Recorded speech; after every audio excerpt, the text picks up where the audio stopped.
লাখ ল'ৰা ছোৱালীক চৰকাৰী চাকৰি দিম কওঁতে ময়ো বিশ্বাস কৰা নাছিলো যে কামটো হৈ যাব কবৰ কাৰণে কোনোবা নেদেখা শক্তিয়ে মোক সাহস দিছিলে আৰু মই কৈ দিছিলো 1 লাখ চাকৰি হ'ব অহাৰ পিছত জিকাৰ পিছত আমাৰ পাৰ্টিৰ মাজতো আলোচনা যে ই কেনেকৈ সম্ভৱ হ'ব 1 লাখ চাকৰি কেনেকৈ সম্ভৱ হ'ব আজি মই আপোনালোকক গৌৰৱেৰে কওঁ যে 97,000 ল'ৰা ছোৱালীক আমি যোৱা 2 বছৰত চৰকাৰী চাকৰি দিলো আৰু চাকৰি দিয়াতকৈ ডাঙৰ গৌৰৱৰ কথা এতিয়া চাকৰিৰ নামত আৰু কোনেও অসমত টকা ল'বৰ কাৰণে সাহ নকৰে টকা লোৱা বজাৰখনো আমি সদায় কাৰণে আজি শেষ কৰি দিলো শ্ৰদ্ধা ৰাইজ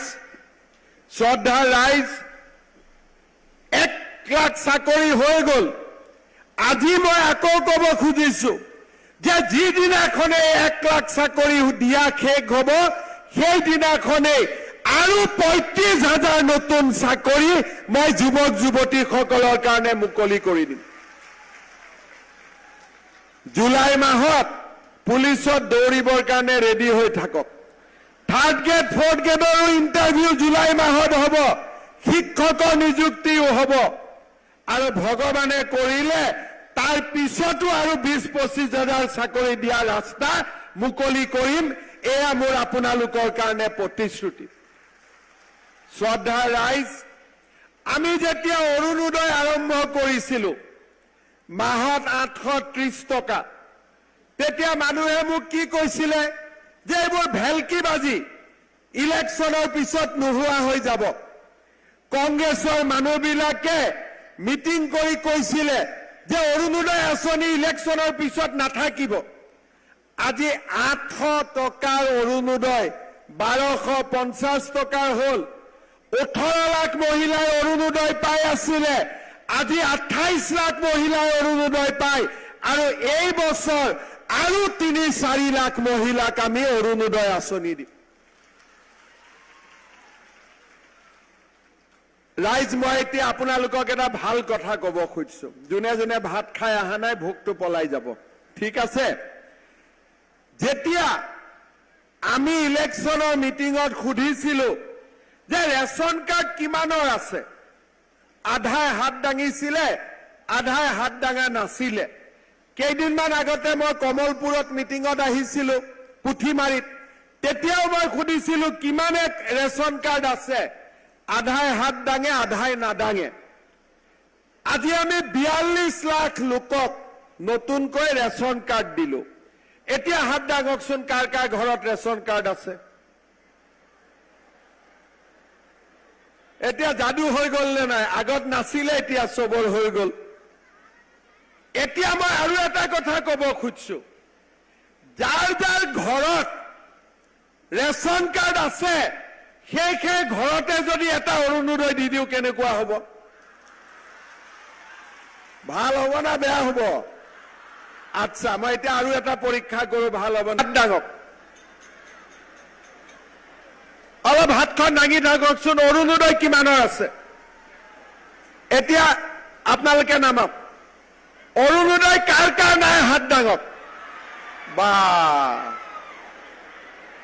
এতিয়া যদি যাৰ যাৰ ঘৰত ৰেচন কাৰ্ড আছে তাকে যদি অৰুণোদয় দি দিও অহাবাৰ হাত দাঙাটো বন্ধ হৈ যাব নে নাযাব যাবনে নাযাব হয়নে এইবাৰ মই সেইটো বুদ্ধি লৈ আহিছো ইমান সিলেকশ্যন গণ্ডগোল হৈ থাকে যদিকে যি পৰিয়ালতে ৰেচন কাৰ্ড আছে তাতে এটা অৰুণোদয় জাপি দিয়ে জামেলা শেষ হয়নে নহয়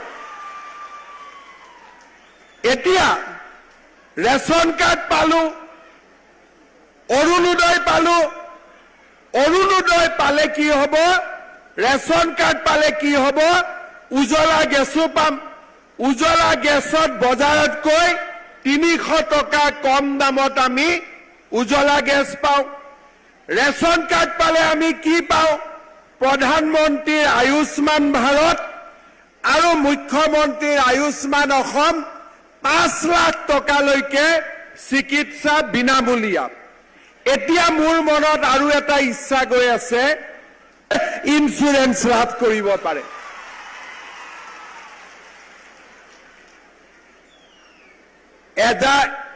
এটা মাকে 3টা বাচ্চা জন্ম দিয়ে, 2টা বাচ্চা জন্ম দিয়ে। এতিয়া আমাৰ ৰেচন কাৰ্ডে কি জন্ম দিয়ে? ৰেচন কাৰ্ডে অৰুণোদয় জন্ম দিব, ৰেচন কাৰ্ডে গেছৰ জন্ম দিব, ৰেচন কাৰ্ডে 10 কেজি 5 কেজি বিনামূলীয়া চাউলৰ জন্ম দিব, ৰেচন কাৰ্ডে আয়ুষ্মান ভাৰত আয়ুষ্মান অসম জমা দিব, আৰু ৰেচন কাৰ্ডে ইন্সুৰেন্সৰো জমা দিব। এতিয়া ৰেচন কাৰ্ডেহে ইমান জন্ম দিব, এইবুলি অলপ দিন মোক সময় লাগিব, লগে লগে নহব, কিন্তু মই কৈছো যেতিয়া ভগৱানে মুখেদি উলিয়াইছে যেতিয়া এইটো হৈ যাব বুলি ধৰি থৈ দিয়ক, ঠিক আছে? এইটো হ'ব বুলি ধৰক আৰু হ'ল। এতিয়া ৰাইজ এটা ডাঙৰ কথাটো হ'ল, আৰু এটা নতুন কাম কৰিব লাগে, সেইটো হৈছে বাইদেউসকলক লাখপতি বাইদেউ বনাব লাগে। লাগে নে নাই লাখপতি হ'ব? কাক নালাগে হাত উঠা। কাক নালাগে? আচ্ছা, কাক লাগে হাত উঠক এতিয়া। আচ্ছা, এতিয়া হাতখন নামাওক। এতিয়া ভাতৰ ভোগটো অলপ কমিছে নে নাই? কমিছেতো ভাতৰ ভোগটো, ঠিক আছে। এতিয়া লাখপতি আমি কেনেকে বনিম? লাখপতি বাইদেউ বুলি হ'ল। এতিয়া 10,000 টকাটো সোমোৱাৰ পিছত কি কৰিম? গিৰিয়েকক দি দিম। কোনে গিৰিয়েকক দি দিব? এতিয়া মোৰ আগত কৈছে নিদিওঁ বিলি, পিছত আকৌ দি দিব। দিবনে নিদিয়ে? এইটোত অলপ লাহেকৈ কয়, অলপ ভয়ো খাই গিৰিয়েকক। দিবনে নিদিয়ে? নাই, নলয় গিৰিয়েকবিলাকেও, মই কৈ দিম টিভিত। আপোনালোকৰ চিন্তা নাই, গিৰিয়েকসকলক মই কৈ দিম যে এই 10,000 টকাটো ল'ব নালাগে, পাৰিলে নিজৰ পকেটৰ পৰা 2,000 মান দিবহে লাগে, ঠিক আছে? হ'বনে?